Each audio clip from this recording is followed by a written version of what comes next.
नमस्कार, बहुत बहुत स्वागत है आप सभी का अनादि टीवी में। मैं हूं आपके साथ अस्मिता और बुलेटिन की शुरुआत करेंगे इस वक्त की सबसे बड़ी खबर के साथ। लोकसभा चुनाव के 7वें फेज की वोटिंग आज शुरू हो चुकी है। 8 राज्यों केंद्र शासित प्रदेशों की 57 सीटों पर वोटिंग।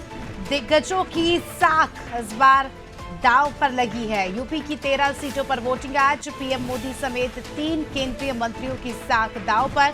2019 में बीजेपी ने 11 सीटें जीती थी और इन 13 सीटों की अगर बात करें तो इन 13 सीटों में से 11 सीटें बीजेपी के खाते में गई थी। और इस बार का चुनाव, ये जो इस चरण का चुनाव है, दिलचस्प इसलिए भी है क्योंकि 3 केंद्रीय मंत्रियों की साख इस बार दांव पर लगी है।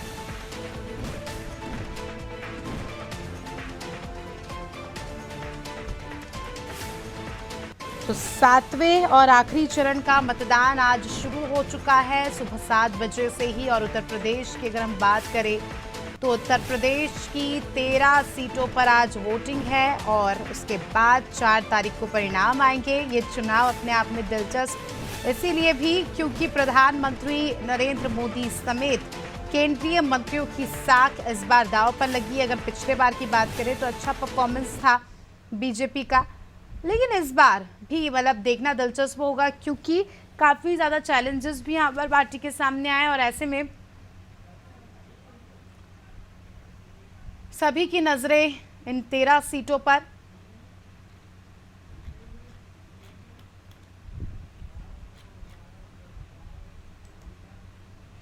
चलिए, अनादि टीवी की टीम ग्राउंड जीरो पर मौजूद है और हमारे संवाददाता हर एक बूथ पर मौजूद है। आपको बताएंगे कि क्या कुछ हाल है। सबसे पहले नितेश, आपका रुख करना चाहूंगी। नितेश, आखिरी चरण का चुनाव है, बची हुई 13 सीटों पर आज जो है लोग मतदान करेंगे, जनता मतदान करेगी। किस तरह का माहौल देख रहे हैं उत्तर प्रदेश में?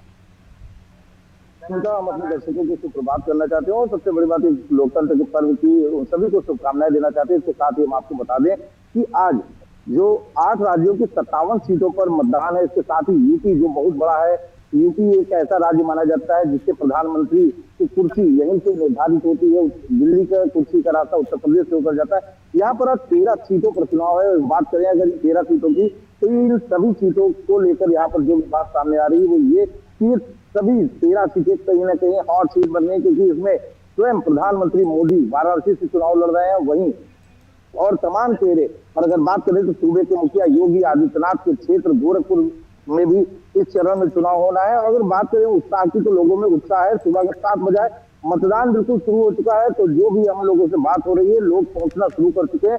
और चूंकि गर्मी इतनी हो रही है अस्मिता, तो इसमें जो सुबह है उसमें बंपर लाइनें कहीं ना कहीं सामने निकल के आ रही है। तो ऐसी सूचना मिली कि बूथों पर लोग सुबह जितनी जल्दी पहुंचना चाहते हैं ताकि गर्मी में उनको कोई प्रकार की समस्या हो। इसके साथ ही अगर बात करें तो 7वें चरण का जो मतदान है ये बहुत ज्यादा अहम है और खासकर भारतीय जनता पार्टी के लिए, क्योंकि पिछली बार 13 सीटों की अगर बात की जाए, एक आंकड़ा निकाला जाए तो 11 सीटों पर भारतीय जनता पार्टी ने जीत हासिल की थी। तो उनके लिए एक बड़ा चैलेंज है कह लीजिए कि उनकी साख पूरी तरीके से दांव पर लगी हुई है। भारतीय जनता पार्टी ने लगातार 7वें चरण को लेकर या चलिए सभी चरण के लिए लेकर तो मेहनत की थी, लेकिन 7वें चरण को लेकर कुछ खास मेहनत की थी क्योंकि यहाँ पर अगर बात करें तो घोसी विधानसभा से जो गठबंधन दल है, जैसे घोसी से मिर्जापुर से अनुप्रिया पटेल है, तो इनको साख भी दांव पर लगी है क्योंकि गठबंधन के सहारे ही बीजेपी लगातार 400 प्लस के आंकड़े का नारा दे रही है।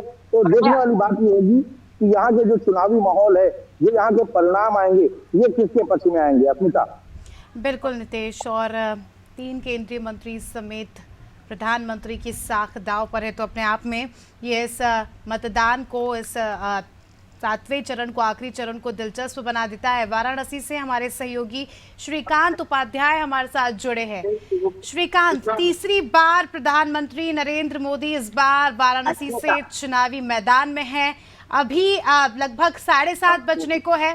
आप किस पोलिंग बूथ पर मौजूद है और किस तरह की तस्वीरें देख रहे हैं?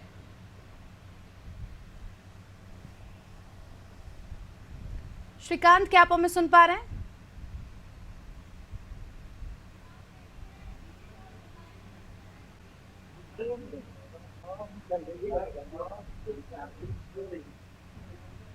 चलिए, तकनीकी खामी के चलते उनसे संपर्क नहीं हो पा रहा है। देवरिया से हमारे सहयोगी फिरोज खान हमारे साथ जुड़ चुके हैं। फिरोज, क्या आप हमें सुन पा रहे हैं? जी, क्या कुछ माहौल आप देख रहे हैं? लगभग 7:30 बजने को है। किस पोलिंग बूथ पर आप मौजूद हैं और किस तरह की तस्वीरें यहाँ से सामने निकल कर आ रही? जनता में कितना उत्साह? अस्मिता, इस समय हम देवरिया सदर की जो टाउन हॉल के जो बूथ बना है हम वहां पे हैं और आपको बता दें कि जनता में इस मतदान को लेकर काफी उत्साह है, लेकिन सूरज देवता जो है वो प्रचंड गर्मी अपनी दिखा रहे हैं और अभी 7:30 हो रहा है और इसी समय गर्मी बढ़ गई है और पूरा दिन अभी बाकी है। हमने कुछ लोगों से यहाँ पे बात की, लोगों का कहना यह था कि मतदान बहुत जरूरी है और हम मतदान करने आए। और मैं कैमरामैन से चाहूंगा कि कैमरामैन दिखाए, मेरे पीछे जो है बिल्कुल काफी लंबी लाइन लगी हुई है यहाँ पे और आप देख सकती है, खुद कैमरे के माध्यम से देख सकती है कि यहाँ पे भीड़ है और लोग बहुत जल्दी अपना सुबह की इसी ठंडी में ही मतदान अपना कर देना चाहते हैं और इसके लिए लोग लाइन में लगे हैं और मतदान करना चाहते हैं। जी, तो कुल मिलाकर हम देख सकते हैं लोगों में उत्साह यहाँ पर देखा ही जा रहा है, लेकिन धूप का भी कहीं ना कहीं प्रकोप हम देख सकते हैं। गर्मी बहुत ज़्यादा है। गोरखपुर से हमारे सहयोगी आदित्य तिवारी भी हमारे साथ जुड़े हुए हैं। गोरखपुर भी अपने आप में काफ़ी महत्वपूर्ण इम्पॉर्टेंट सीट हो जाती है क्योंकि मुख्यमंत्री योगी आदित्यनाथ का गृह क्षेत्र है। तो ऐसे में यहाँ से क्या कुछ तस्वीरें सामने निकल कर आ रही है, आदित्य से जानने की कोशिश करेंगे। क्या आप हमें सुन पा रहे हैं आदित्य? जी, जैसा कि मैं आपको बता दूं, आज सुबह 7 बजे से गोरखपुर में मतदान शुरू हो चुका है। जनता अपने क्षेत्र में जो पोलिंग बूथ बनी है उस पर ज्यादा से ज्यादा मतदान करने के लिए निकल चुकी है। थोड़ा धूप का प्रकोप से आई, वो काफी बीमार हो गए। आज भी जिस प्रकार से लग रहा है कि धूप काफी तेज होगी, आज भी दिख रहा है। जनता वोट के लिए आज सुबह से ही निकल चुकी है। अब देखना है कि इस बार जो प्रशासन द्वारा 70% से ज्यादा वोट का आंकड़ा रखा गया है कि जो पिछले बार से ज्यादा हो वोटिंग, इसको कहां तक जनता निभा पाती है। जी बिल्कुल, और देखना दिलचस्प होगा। गोरखपुर में भी काफी ज्यादा मेहनत की गई है, कई सारे दिग्गजों का दौरा रहा, खुद मुख्यमंत्री भी सक्रिय नजर आए। नितेश, आपका रुख करना चाहूंगी। नितेश, जहां एक और हम देख रहे हैं कि चुनाव तो आज होना ही है आखिरी चरण का, लेकिन कहीं ना कहीं नौतपे के चलते काफी ज्यादा गर्मी का एहसास अभी से लोगों को हो रहा है। दोपहर तक स्थिति काफी ज्यादा गंभीर हो जाएगी, सूर्य देवता का प्रकोप यहाँ पर काफी ज्यादा बढ़ जाएगा। तो क्या लगता है वोटिंग परसेंटेज पर इसका असर पड़ सकता है?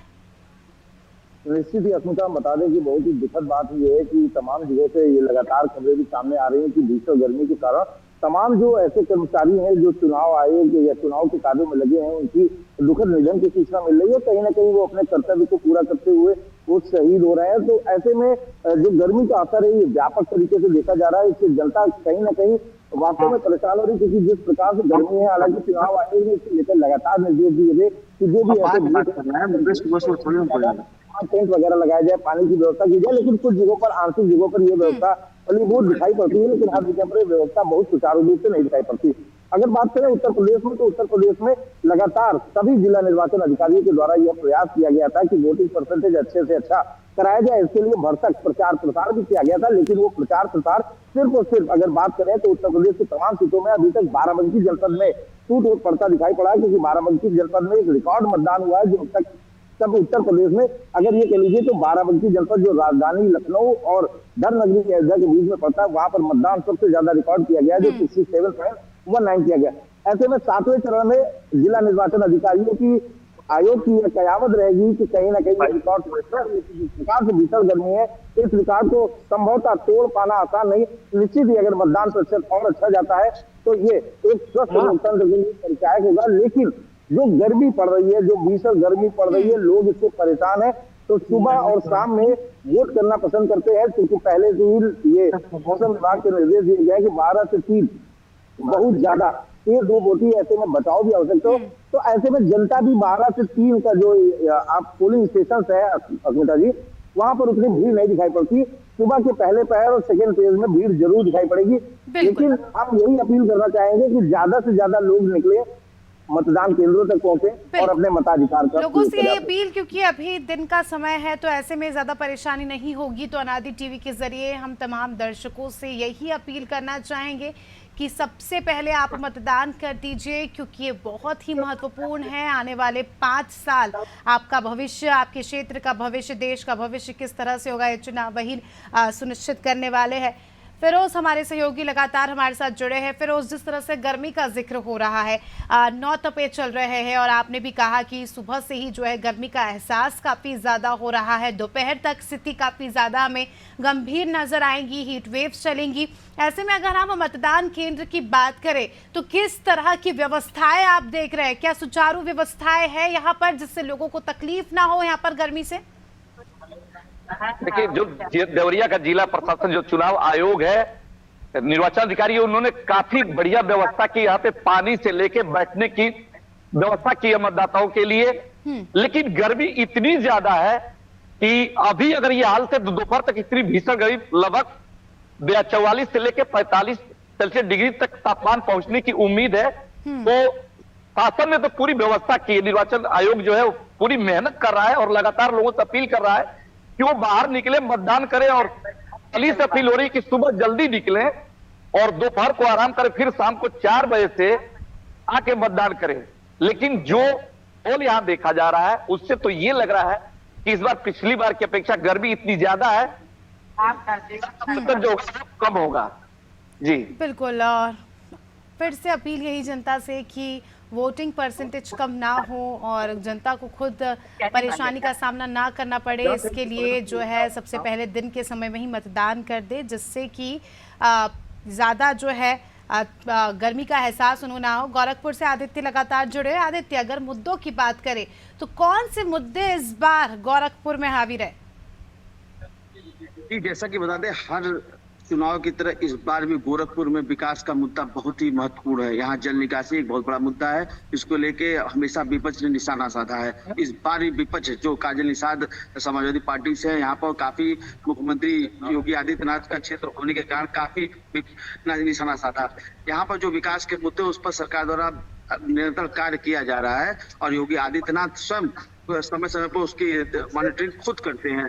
गोरखपुर में विकास का काफी कार्य प्रगति पर है, जिससे जनता यहाँ की काफी खुश है। जी बिल्कुल, और अब देखना दिलचस्प होगा, खुशी यहाँ पर खुशी खुशी जनता मतदान करेगी और 4 तारीख को क्या कुछ परिणाम आते हैं और किसका जो है हम कह सकते हैं कि जीत होती है और किसके जीवन में खुशी आती है।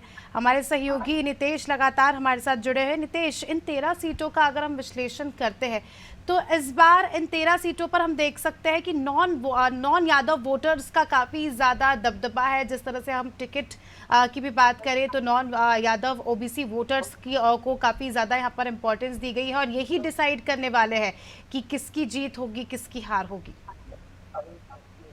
जी बिल्कुल, इस बार समीकरण जो भी थे, जो भी सोच समझ कर बनाए गए, वो समीकरण कहीं ना कहीं फलीभूत होते दिखाई पड़ रहे हैं। चाहे वो सत्ता पक्ष के लिए हो, चाहे वो विपक्ष गठबंधन जो इंडिया ब्लॉक बना है, उसमें लगातार ये प्रयास किया गया था कि कहीं परिवारवाद पर जो लगातार मुद्दा हावी होता है वो आ ना पाए। लेकिन हालांकि सत्ता पक्ष ने लगातार वो हमले किए हैं, लेकिन पूर्वांचल की सीटों पे बचाव करने के लिए इस प्रकार का एक प्रयोग किया गया।